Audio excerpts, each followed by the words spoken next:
Hello friends, in this video we are to deduce the differential equation for simple harmonic motion and we're going to solve this equation as well. Okay, so before we start, please do subscribe the channel, hit the thumbs up button, also share with your friends, inspire me to create new contents for you. And if you think this video is helpful, please do like the video, hit the thumbs up button, also hype the video. Okay, so before we start, and let me tell you, if you want, follow me on Insta. This is my Insta ID, OJHALAKHYAJIT123. that's my Insta ID. You can follow me on Insta. So now let's start. So let us consider a particle oscillating on this x-axis like this. Sorry, okay, this is the particle.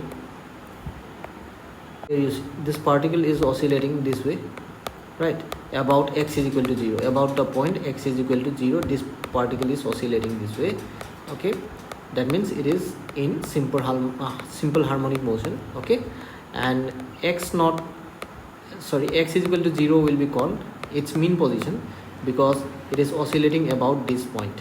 Okay, like this way. So now let me write. Let us consider a particle of mass m executing simple harmonic motion. So we have considered this particle, mass of this particle is m. Okay, executing simple harmonic motion. So now let us consider this particle x from the, this particle of mass m from the mean position, displacement of this particle from this mean position. This suppose x, this is the position of this particle. This is the position of the particle at any instant t, suppose. Okay, from this mean position, right? So here you say this particle of mass m is oscillating this way, right? It is oscillating like this. Okay, this is undergoing simple harmonic motion, right? And we have considered that x is the position at any instant t of this particle from this mean position. Okay, now you see, according to the definition of simple harmonic motion, f must be proportional to x, right? So now let me write. So if x is the displacement of the particle from the mean position, which is x is equal to 0 in this case we have considered, okay, at any instant t, then according to the definition of simple harmonic motion, okay, the restoring force acting on the particle is given by, here you see, f must be directly proportional to x. The restoring force must be directly proportional to the displacement. So we need a here constant of proportionality, that is k. Okay, constant of proportionality, right? So now you see, that means when this particle is moving in this direction, a force, restoring force, a restoring force must act in the direction opposite to its motion, then it will be oscillating, right? You can consider, for example, you can consider the spring mass system. Suppose this is a frictionless surface and you have a mass m here, and it is attached to the end of a spring, and other end of the spring is fixed at rigid wall. Here you will see this is a rigid wall. Okay, if you pull it and if you release it, then it will be oscillating this way. Okay, left right, so on, because of the restoring force exerted by this spring. Okay, right?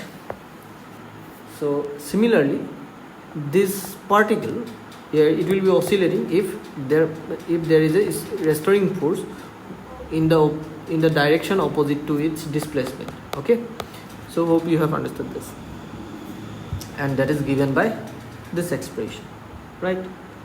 So hope you have understood this. Okay, so restoring force always act in the direction opposite to displacement.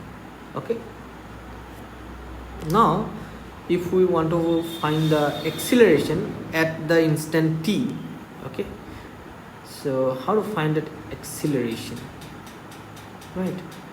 So at an instant t, x is the position, so acceleration, so if x is the position at instant t, then velocity will be given by time derivative of x, right? And if you differentiate this velocity, then you will get the acceleration, right? That means acceleration must be equal to acceleration of the particle at the instant t is second order derivative of x with respect to time t, right? If x is the position at instant t, and if you differentiate it with respect to time t, it gives velocity, and again if you differentiate velocity with respect to t, then it gives acceleration, right? Hope you know these things. Okay, right? So now you see, according to Newton's second law,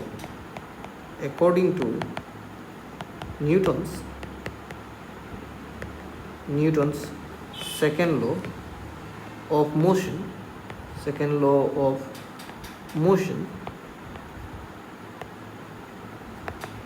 we know that F is equal to ma, force is equal to mass into acceleration. So this is what acceleration, this is nothing but acceleration, right? So that's why this must be equal to m into second order derivative of x with respect to time t, right? Second order derivative of x with respect to time t. So x is the position here at instant t, right? So now you see, if we compare these two relations, then we can write, so this is equation number 1, suppose this is equation 1 and this is equation number 2. Let me copy these two equations and let me go to a new slide.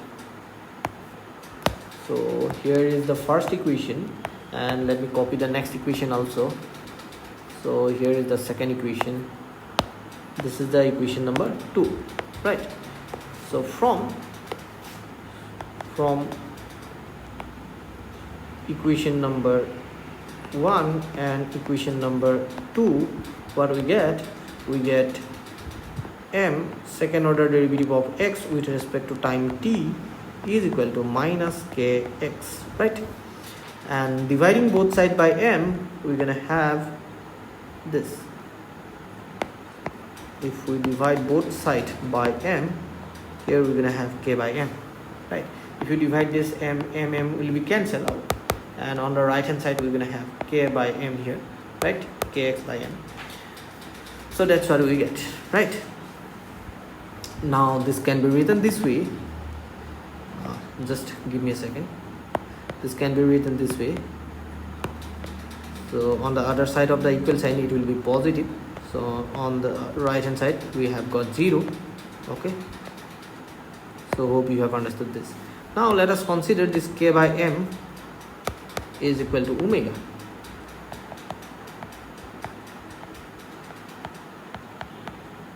Plus omega square, not only omega square is equal to 0. So here omega square is equal to k by m. So what is omega? Omega is angular frequency. I will explain why it is angular frequency. Okay, I will explain it later. Okay, so this is equation number, suppose 3, right? This is equation number 3. So you don't need to repeat these two equations which are already written here, right? Okay, as I had changed the slide, so that's why I have written this two, right? So let me cut these two equations now. So now you see, so this is the differential equation. Here you see, this is the differential, this is the differential equation for simple harmonic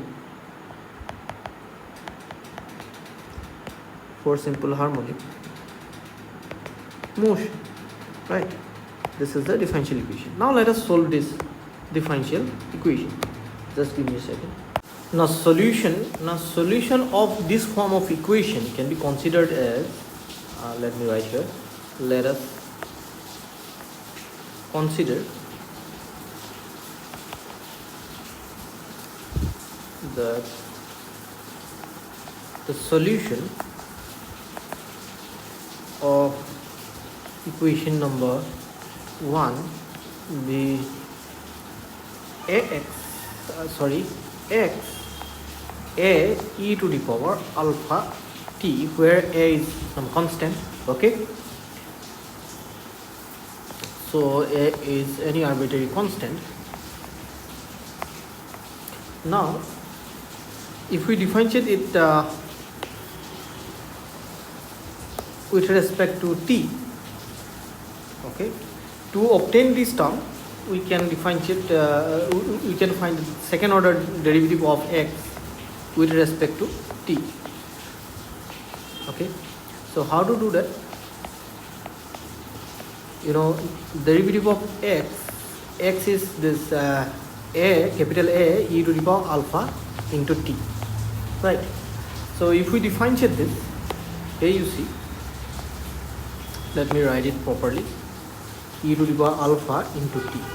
So if we differentiate this, then a is constant, it can be taken out, right?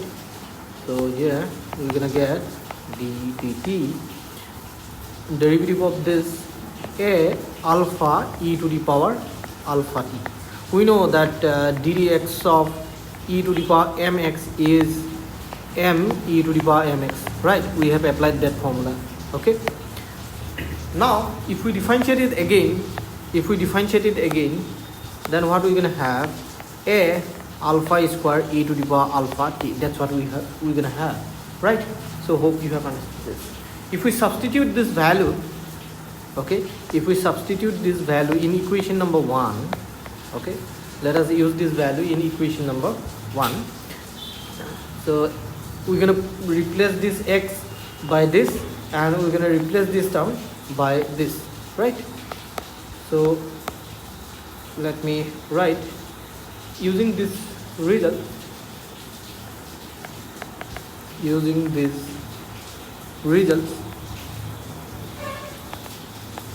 in equation number 3, in this equation. So what we're gonna have, so instead of this, let us put this one. So that is nothing but a alpha square e to the power alpha t, plus, instead of x, we're gonna put this value that we have considered, omega square into a to the power a into e to the power alpha t is equal to 0. That's what we have got. Now let me take in another slide. Okay, so here is the last step we have got. This is the last step. So what we can take common, we can take a e to the power alpha t can be taken common, right? So if we take it common, a e to the power alpha t, then within bracket we're gonna have alpha square plus omega square is equal to 0. So here you see, if you solve this, then what we're gonna have, this is equal to 0, that alpha square plus omega square is equal to 0, which implies, because you see product of these two must be equal to you see product of these two is equal to 0, that means any one of them must be equal to 0, right? So here if we write alpha square plus omega square, here let me tell you one more thing. Here a is a constant we have taken, we have considered this is a constant which is non-zero constant, okay, and this term cannot be 0. So only possible term which can be 0 is this here, okay. Here this a e to the power alpha t is not equal to 0, okay. But product of these two is equal to 0, that means either this one or this one, any one of them must be 0, but this, as this term is not equal to 0, that's why we have to consider this, right? Hope you have understood this. So alpha square, that's going to be equal to minus omega square, and it can be written as I omega whole square, right? I square is -1, okay, imaginary number. So on taking square root, we're gonna have plus minus I omega. So here you see, as we are getting two values of alpha here, so we will get two solutions. So what was the solution that I have considered? This is the solution, right? This was the solution.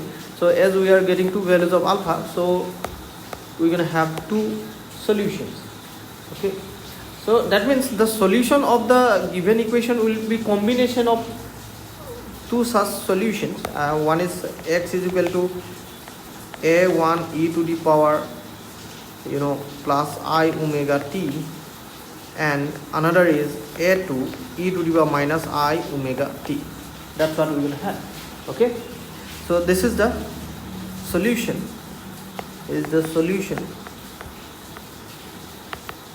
of equation number 3. That means this is the solution of the differential equation for simple harmonic motion, right? Hope you have understood this, and this is the general solution, okay? General solution of let me write differential equation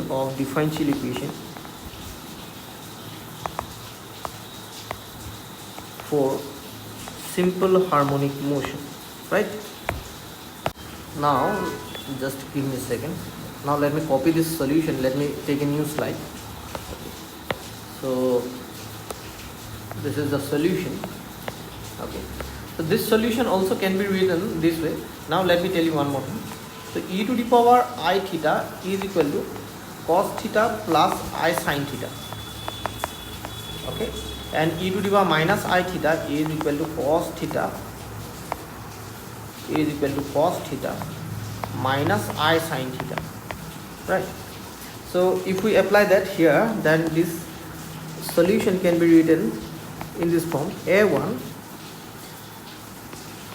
cos theta, instead of theta we have omega t plus I sin omega t, and plus a2 cos omega t minus I sin omega t. That's what we're gonna have, right? Hope you have understood this.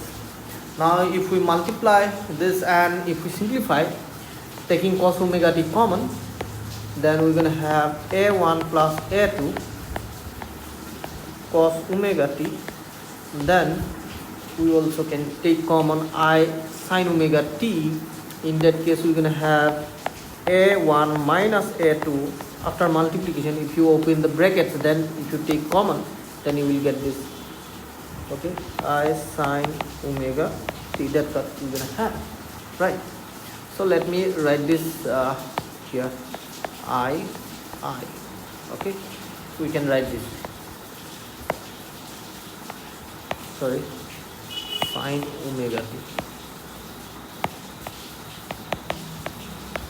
Okay. Now you see here, let me consider this a1 plus a2 as C, and this is suppose B, right? Let me consider C cos omega t plus D sin omega t, where C is equal to nothing but a plus b, a1 plus a2, and D is equal to a1i minus a2i, right? We have considered that, okay? These are new constants, okay? So now let me take this step, let me copy this step, and let me go to a new slide. So here is the new slide, and this is the last step we have got.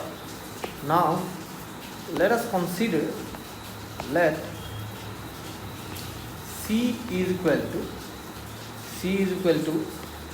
A sin phi, then D is equal to A cos phi, right? and if we use these two, then above solution will become of this form: a sine phi cos omega t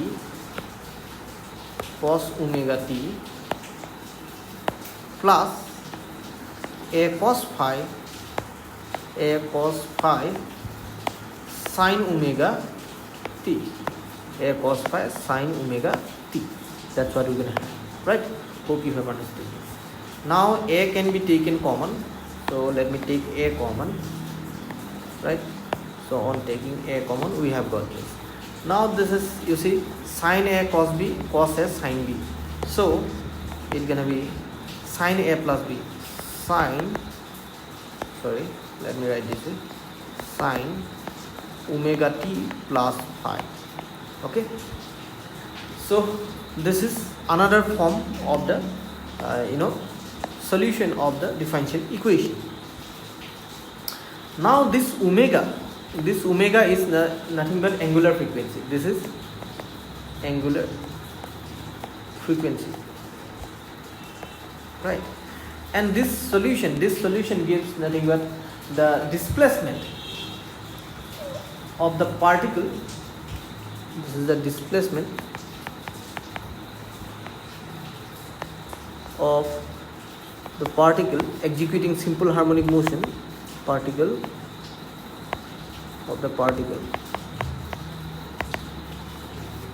in simple harmonic motion at any instant t, right? And this a is nothing but amplitude. That means maximum displacement from the mean position. Okay, that is the maximum displacement from the mean position. Now this omega is angular frequency. Let me tell you why. Let me copy this solution and let me take a new slide to explain this. So here is the solution. Let me explain why it is angular frequency. Now you see, just give me a second. So now let us consider a particle is moving in a circular path. Okay, let me consider the case of uniform circular motion. Now you see, we can compare this with the oscillation of this particle, which is in simple harmonic motion, right? Right, let me tell you how. Now you see, suppose this is a particle, this is moving in this circular path in this direction. Now if you draw perpendicular here, and this is the foot point of the perpendicular on this x-axis, then you see, when this particle, this point on the circumference of the circle, you see, as it will move this way in this circular path, then what will happen? The foot point of this perpendicular will go to this direction, right? This foot point will go to this direction, right? Now again, these particles, when it comes here again, now you see, it starts from this point and it is going in this direction, okay, with constant speed. Then when it will cover the half circle below the x-axis, then again you can see the foot point of this perpendicular of this point will go to this direction, right? Okay, will go to this direction, right? So now you see the pattern. Again it will reach this point, and again if it continue moving along the upper half cycle, again this perpendicular will return, the motion of this perpendicular, foot point of this perpendicular will be reversed. Okay, so if it is moving in a constant speed, then after regular interval, the foot point of this perpendicular will be moving like this, to and fro motion, that means it will executing simple harmonic motion like this particle, okay, like this particle, like this way the foot point will oscillate. So we can consider this simple foot point of this point which is moving in this circular path with constant speed is in simple harmonic motion. Now you see, let me tell you something. Now you see here, suppose this is the particle and this angle is, now you see, we shall come to this diagram again, just give me a second. So now you see, if you replace this t in this expression, you see, if you replace this t, I am trying to explain that why this omega is angular frequency. Now you see, if you replace this small t by t plus 2 pi by omega, then what you gonna have? Now you see, then a sine, if you multiply this omega with this, then you're gonna get omega t plus 2 pi, right? Omega t plus 2 pi plus phi, right? Now a plus sine 2 pi plus omega t plus phi, if you apply the ASTC rule, 2 pi, this is complete one circle, then plus something means this is first quadrant, all positive, and that's why this will remain a sine omega t phi. Hope you know these basic rules of trigonometry. Now you see, that means on adding this additional term, again we are getting the same result. That means the particle which is oscillating this way, okay, if it starts from this point and this is the extreme point on the other side, and again it will return to this point after 2 pi by omega, that's why we are getting the same result.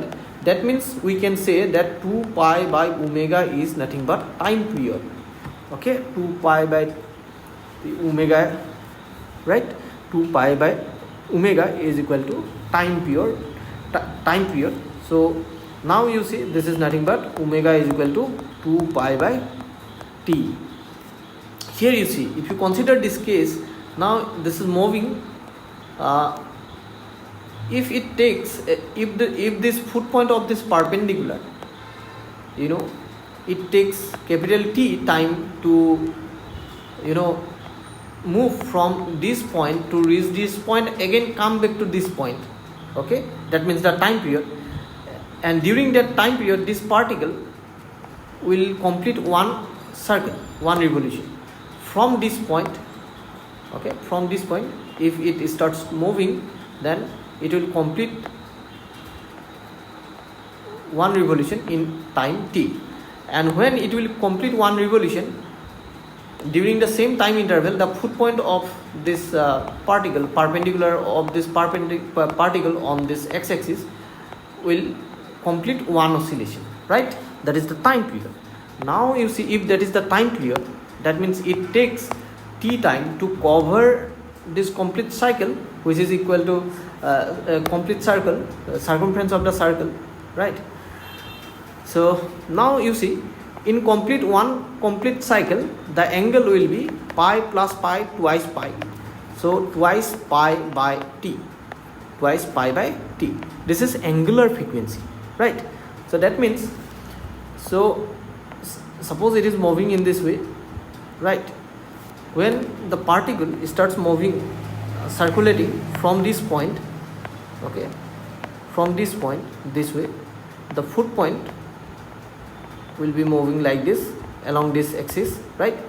Then as it complete one oscillation, then the foot point of this point will also complete one oscillation, one vibration, right? So, and the angle, you know, in complete cycle, the angle subtended by this point, which is circulating, which is moving along this circular path, will be twice pi, and the time period is t. So that's why this is the angular frequency, right? Hope you understood why it is angular frequency, right? So thank you for watching. See you in the next video. Bye bye.